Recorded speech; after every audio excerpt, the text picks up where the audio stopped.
Now, most people never felt the Redskins would go as far as they did, but they did lose to a better team. It's just as simple as that. Now, Bruce Rader was at the Meadowlands, and he has more on the season finale.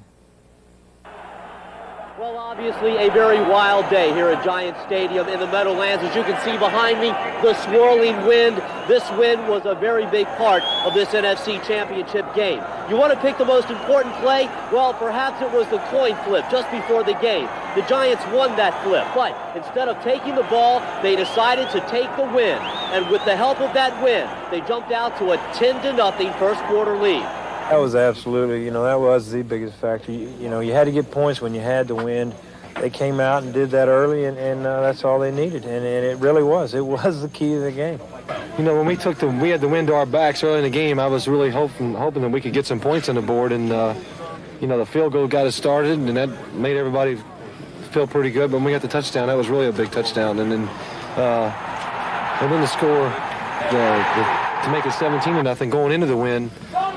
That was like a plus in the game for us, I thought. That second touchdown was caused by this fumbled snap on a Redskins field goal attempt. The Redskins hadn't made many mistakes in the playoffs, but this one was crucial. Jeff's mostly automatic, really. I don't know. I just kind of went with our day, really. A field goal there and you get a little lift. We needed a play today. For instance, that first time we get behind them, we needed that play, into the win. That could have made our day. We didn't get a play to get us going. I don't know if the wind pushed it down. After I let it go, I didn't know what happened to it. The kind of big plays, though, that make the difference in championship games. True. And New York got all the big plays. A punishing defense. The Redskins never got inside the Giants' 23-yard line. And you want to shut that sucker down early. You don't want them to get a full head of steam. You don't want them to score first. And you just want to play good run defense, force them to throw, and when they go to throw, play good zone defense and get good deep drops, keep them from hitting Clark and Monk. And an opportunistic offense led by little Joe Morris, 87 yards and a touchdown. Today, the Giants have moved out of the dark ages when people talk about the good old days. Now they're going to talk about this team and the good old days that we had them. I think this is a very young ball club, and I think that if we approach this the way we're supposed to, we can be a great football team for a lot of years. So now the Giants of the Denver Broncos will take a week workout at home, and then it's off to Pasadena, California for Super Bowl 21. For the New York Giants, the dream has finally come true. They are the NFC champions of 1986. At the Meadowlands, I'm Bruce Rader for TV 10 Sports.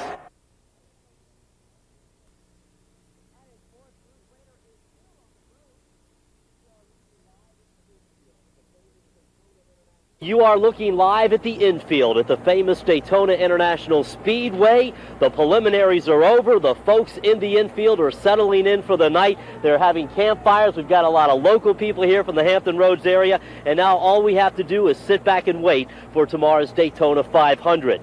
Tomorrow, the festivities begin rather early, about 11 o'clock out on the infield.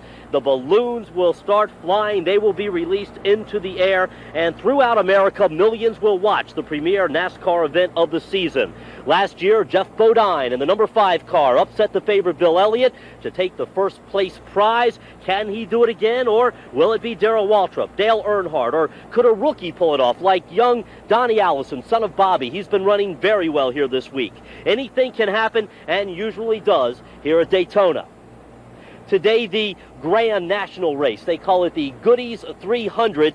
Two local drivers in this one, Elton Sawyer from Chesapeake and Robert Ingram Jr. from Virginia Beach. But on this day, a Winston Cup driver came out on top, Jeff Bodine, the defending 500 champion. The Goodies 300 had some big names, Elliott, Earnhardt, Waltrip. But after the start, only one standout, Jeff Bodine. For the second time in 24 hours, it was Bodine heading to the winner's circle. But Jeff, can you make it 3 in a row? You can come here and to Daytona and win one race. You go home feeling good. You feel great. It's quite an accomplishment. I've won 2, and the feeling is ecstatic. I can't relate to it right now. Of course, we've got another race tomorrow, so I can't lay back on these 2 wins. I've got to get here in the morning and get psyched up and prepared to go out there and run 500 tough miles. And a man who ran 300 tough miles today is Chesapeake's Elton Sawyer. Your first race at Daytona. You finished 14th, although there was a mix-up in the standings, and Elton should have finished 9th, but regardless of the finish, Elton, your first time out there on the track in Daytona, tell us, what did it feel like?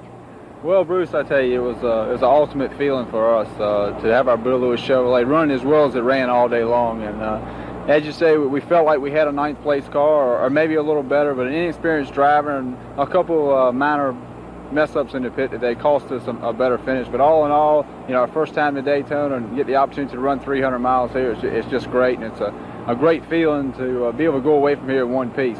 Now, let me ask you a question, Elton. You picked up a few bucks today, didn't you? Yeah, it was one of our better paydays. Matter of fact, the biggest payday we've had in a long time. And how much you take home? About $7,500. Whoa, that's not bad. Well, it's nothing like can be won tomorrow, but in the long run, it's going to get us where we want to be. And Winston Cup racing is our ultimate goal. And naturally, we had to use this Busch Grand National Series as a stepping stone. And will we be seeing you in Richmond next week? Yeah, we're going to be there. We're going to run a late model stock car at Richmond next weekend. The Busch Grand Nationals are off, and we'll be at Rockingham in 2 weeks. Well, that's great. A big crowd out here from home. In fact, we can see them right back here on this this little mobile home. All the folks there from Hampton Roads, Elton Sawyer's people. Thanks a lot for being with us, Elton, and good luck against in Richmond. A popular notion in our society is that sports is America's favorite pastime. If that's true, sports gambling is a close second. Betting on sports is so big that no one is sure how big it is. We do know that it's widespread, and Hampton Roads is no exception. Anywhere you can find people, you can find them gambling. If I were going to look for a place to go and place to bet, my first guess would probably be a bar. A lot of businesses that the information is freely available into. You could go into certain nice night spots or different businesses, or a lot of times people that you know would be able to direct you to somebody or a phone number that you could call and place a bet.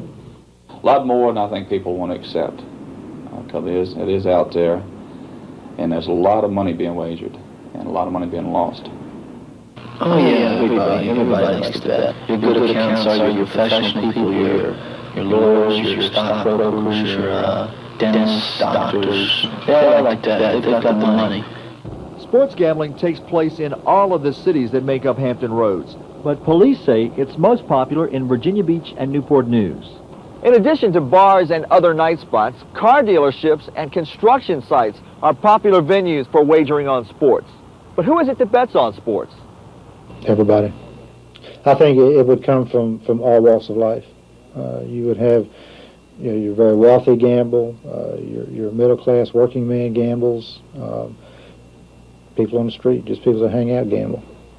Anybody who has this internal thing going that is driven to play more than they should be playing can get sucked into it. Doesn't matter what their economic situation is or what their background is. Despite the fact that it's illegal in every state except for Nevada, sports gambling exists in Hampton Roads, and it's here to stay.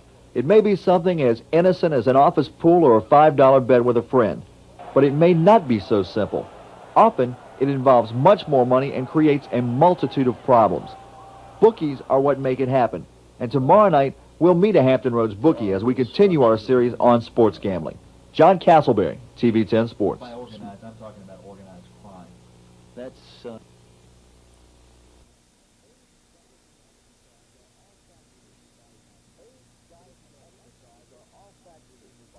Age, diet, and exercise are all factors in your body composition.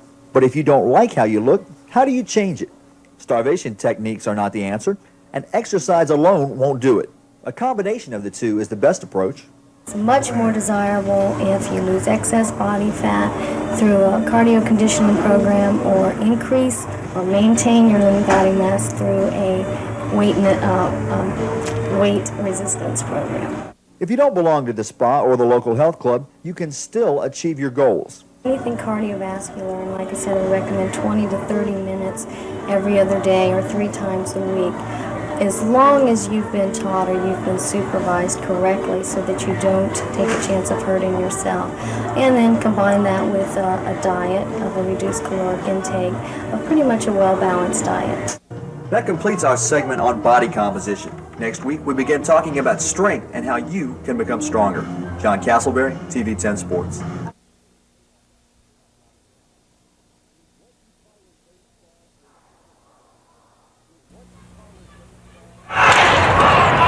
He's what you call in baseball a hustle type of guy, a Pete Rose type of player. Charlie Hustle. That's Kevin Miller, a true Pete Rose clone who has in 5 short games set the Tidewater Tides on fire. I've played hard ever since I was young, and speaking of Pete Rose, he's been my idol ever since I was young, and I tried playing like he did, and that's where I get my hustle from. I even notice you run down to first base if you happen to take a walk. Well, yeah, there's a reason behind that, though, because I like to steal bases, and when I get down there, I want to be loose, and if I sprint down there, I'm loose. If I jog or walk, I'm not loose, I'm not ready to go, so that's why I sprint. So far, Keith Miller has had a phenomenal start. 2 home runs in the first game, 1 in the third, and then Tuesday, a 3-run homer that led the Tides over Syracuse. His enthusiasm is contagious, something manager Mike Cubbage loves. He's a great kid. He's probably the best hustler I've ever seen anywhere in all my days of baseball, going all the way back to Little League. Wow, and he can also field, too, a top-notch second baseman with eyes on the New York Mets. But in this day of the high-priced superstar, does hustle really matter anymore? You bet it will. It's something that stands out on the ball field, and everyone loves the kid. The fans, all our people like him. The opponents like him. Everybody just likes a kid that plays the game the way Keith Miller does. When you get done with a baseball game or any sports, when you get done playing the game, you should be able to say to yourself, I gave 100%, I hustled on and off the field, and that's the attitude I take into the game. And that could be the attitude that might get you at New York City someday. I hope so.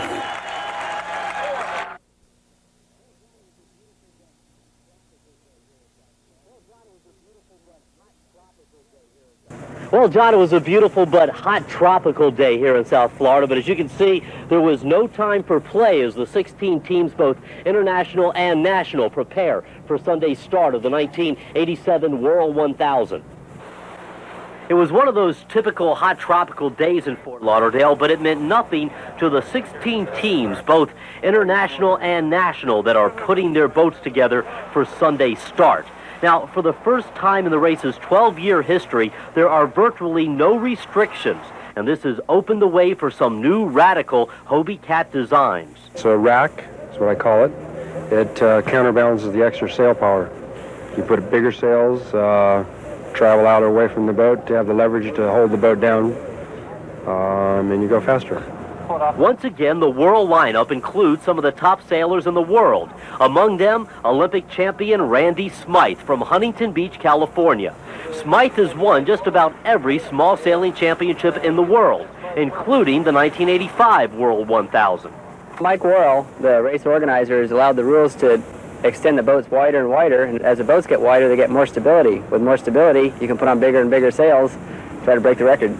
And that's going to happen this year. Well, we're hoping for it. Of course, the main topic of interest is the team from the Soviet Union, Yuri Konovolvo and his sailing partner, Sergei Kuzovov. They left behind freezing temperatures in the Soviet Union for a first-time visit to America.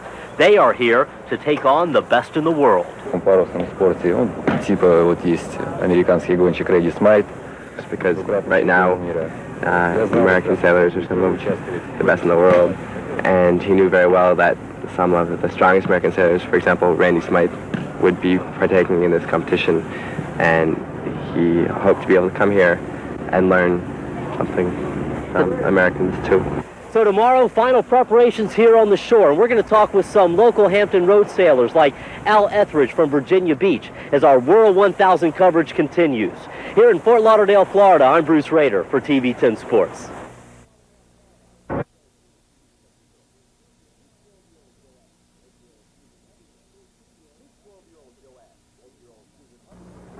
Meet 12-year-old Joe Ash, 8-year-old Susan Hubbard, and 14-year-old Anthony Anderson. They'll be joined by Ken Perry and Jung Kang this weekend at the U.S. Taekwondo Junior Olympics in Tulsa, Oklahoma. The group is a product of Bay's Taekwondo Academy in Newport News. While many kids are playing baseball and soccer, Taekwondo is becoming a popular alternative. Mostly by parents wants to discipline them. Mental aspects occur in martial art training. If you don't have those kind of patience or discipline or confidence, most parents are concerned about karate. Karate teaches most students positive image. Why do you do it? Mainly at first because I like to kick a lot, then because of discipline, because it's helped me a lot in school and with my temper. Bay's pupils qualified for the Nationals by winning the state competition. They work out an hour and a half a day, 5 days a week. It takes a special brand of dedication, especially for Joe Ash, who commutes more than an hour each way from West Point. When I was real little, a lot of people used to pick on me and I didn't know what to do. So I decided to take karate. And nobody picked on me from then on. This weekend's Nationals is their first taste of the big time, and they're not sure what to expect. Only thing I can hope for is to do as best as I can and hope I get first place. How do you feel about going out to Tulsa in the Nationals this week? Excited. How do you think you'll do out there? Not now. What began as a hobby for these kids, as you can see, has turned into serious competition. And there's another goal down the road, the 1992 Olympic Games. From Newport News, John Castleberry, TV 10 Sports.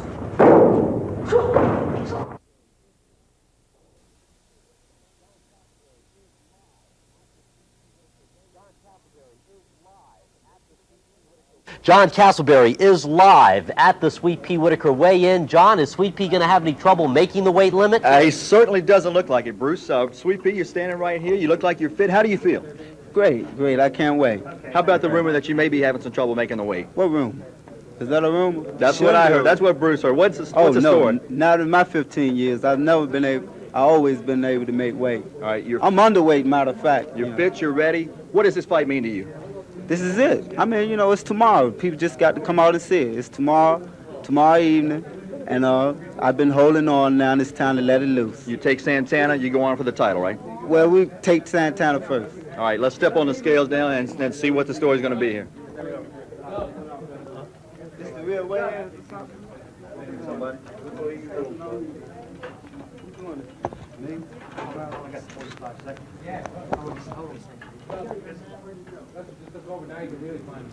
You're suspended, Buster. Finally got you. Cornell Whitaker, 135. All right, there you have it. Sweet Pea Whitaker, 135. Miguel Santana about to weigh in. The fight tomorrow afternoon, Bruce Scope, about 5 o'clock. Plenty of tickets left. We'll see Sweet Pea if he can do it one more time.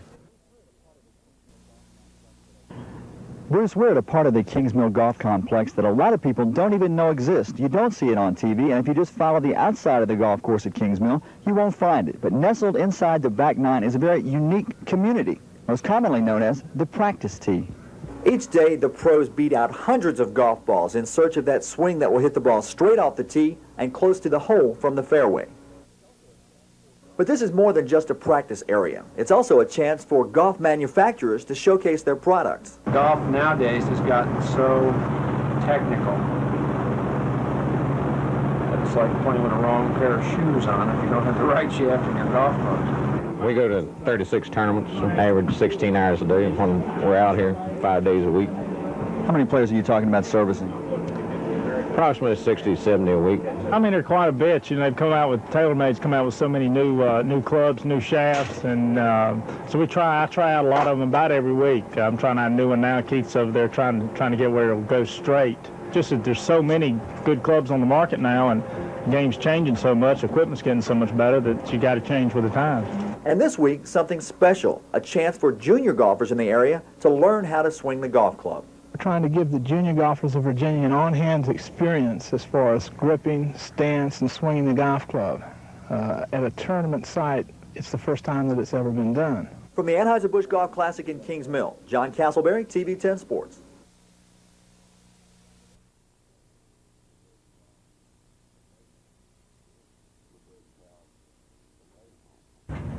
We're very proud to have him home, that's for sure.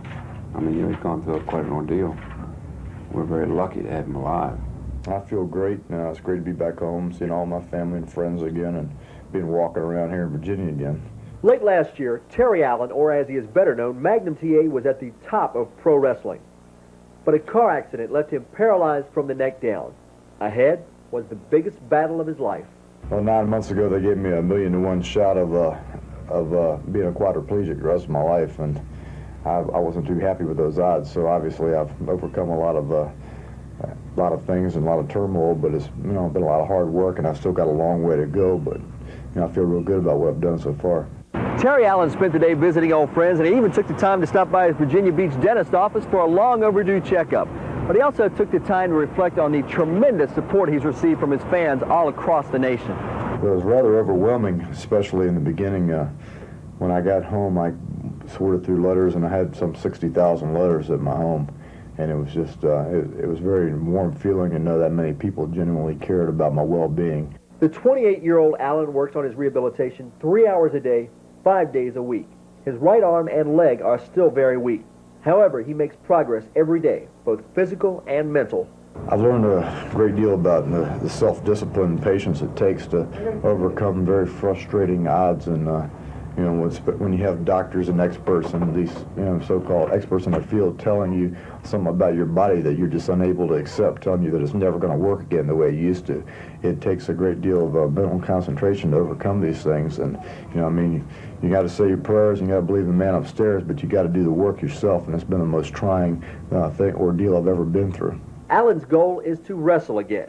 He doesn't know when it will take place, and he knows he's fighting incredible odds, but he says he'll be back. And after what he's achieved, who's to doubt him? John Castleberry, TV 10 Sports.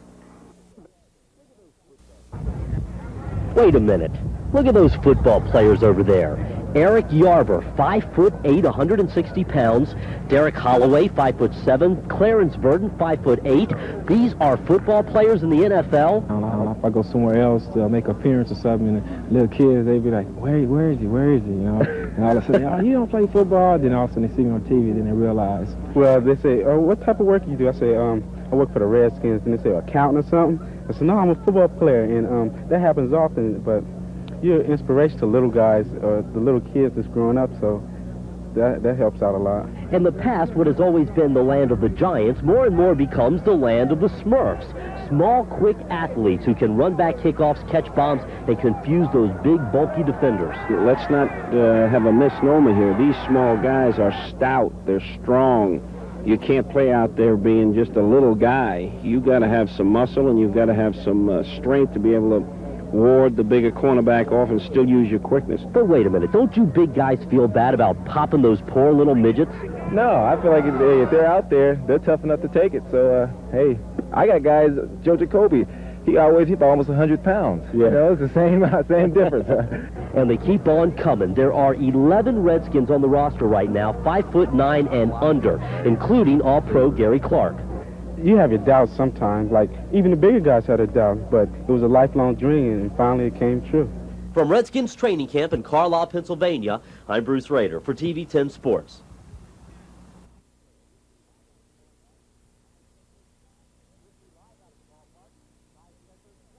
With me live out at the ballpark, Tide catcher John Gibbons, and holy cow, Gibby, they threw a pie in your face. Unbelievable. Trust me, pal, I had nothing to do with it. Go ahead, I'll keep going. Oh, goodness. What a way to come back after my vacation. Hey, Gibby, you guys... Somebody's going to pay for this. I don't know. You guys getting pennant fever out there yet? I tell you, I know we got a good feeling. We've been playing some good ball lately, and it's that time of year where we got 2 weeks left and we're in the lead, so you got to have a good feeling. Don, ask somebody to give you a towel. There we go. Oh, there you go. Okay, wipe your face off, buddy. Our Bruce Rader is in Washington to give us a live play-by-play report. Bruce, I understand things heated up at the picket line today. Yes, that's true, Barbara. Really, though, the big story is in Philadelphia, where both Jack Donlan, who represents the owners, and Gene Upshaw, who is the spokesman for the players, have gotten together for what they call some very intense negotiations. Apparently, they are still talking. They got together about 3 o'clock this afternoon. We have not had an opportunity to hear from either one of them. I would say that it would be very unusual if they were to come out, say, tonight or maybe even tomorrow with any type of an agreement. Not to say that perhaps one could not be reached before the end of the week, but as of now, the strike is still on. The both sides are talking, which is good, but it doesn't look like we're going to have a settlement anytime soon. And I would have to say at this point, it doesn't look like there's going going to be any type of NFL football at all this weekend. Now, Barbara, as you mentioned, there were a few heated tempers, I guess you could say, out at Redskins Park this morning. We were there. Let me take you to Redskins Park and show you what happened. It was 7:15 this morning. A chartered bus carrying the new non-union Redskins made its way down Redskins Lane. In front, strikers, joined by members of the United Mine Workers, positioned themselves in its path. While the men on the bus nervously looked out the window, things began to get nasty. Sit down, guys. Who are you guys? You motherfuckers. Who are you? Defensive end Darrell Grant actually broke one of the windows. The striking players were angry.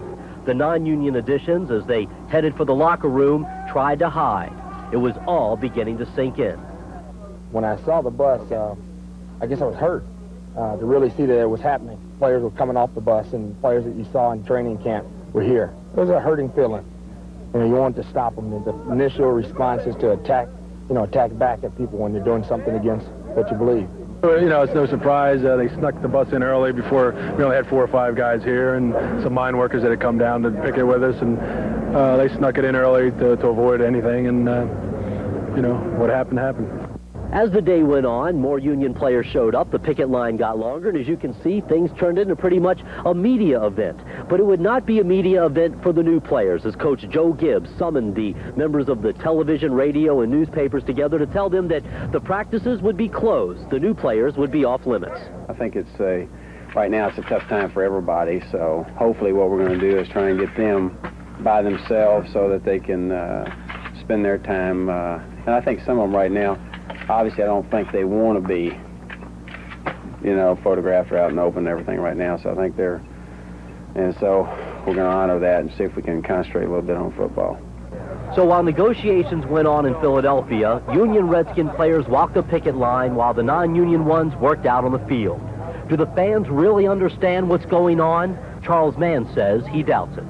I don't think they can comprehend the fact that you know, they're making $20,000 or $30,000 a year, and here's somebody making $200,000 or $300,000 a year, and they're out on strike complaining about wages or whatever.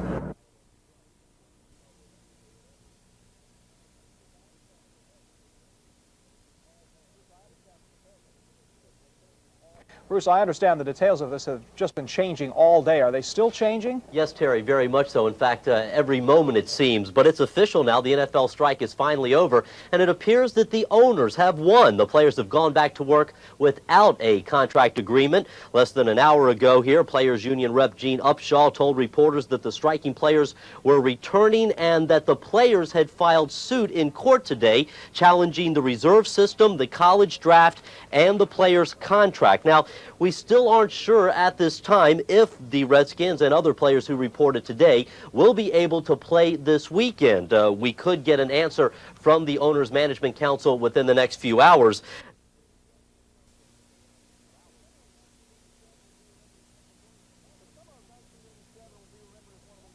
The summer of 1987 will be remembered as one of the worst ever for Virginia Beach surfers. But now, 4 days after Thanksgiving, finally, surf's up. I'm gonna take you surfing this morning. Let's go surfing now. Everybody's learning how. Come on, safari with me.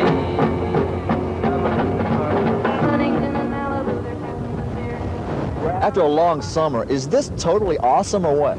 Sure is. The wind's blowing hard. The waves are big.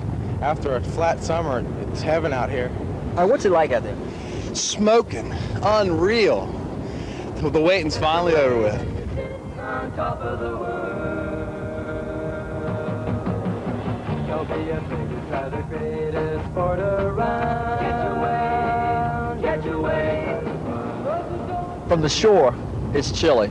You got this thing on. Does it work? I'm warm. I'm real warm. The water's still in the upper 50s.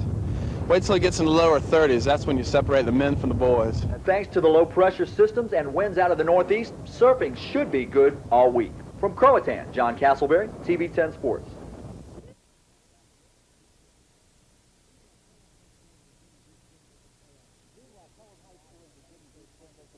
Meanwhile, Kellam High School in Virginia Beach didn't make the playoffs this year, but with me live is Kellam coach Harper Donahoe. And Harper, at your football banquet this weekend, your players gave you a unique gift. Would you care to explain? Kind of a unique gift is not really the phrase to use, shocker. Most football coaches get plaques, autographed footballs, and things like that. We got a live pig. Harper, only you. Also with us is Kellam's most valuable player, Bobby Needballa. Bobby, why not a plaque or a team picture? Why in the world a pig? Well, we just wanted to give him something that he could use out his farm in Blackwater, and we thought he really enjoyed pig because we knew he liked pigs a whole lot.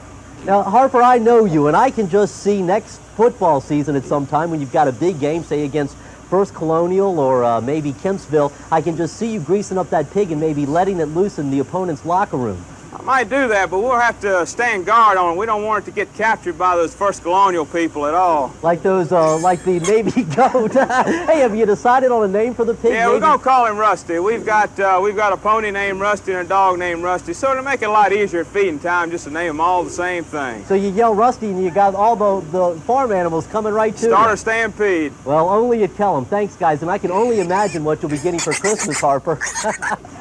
Goodbye, Rusty.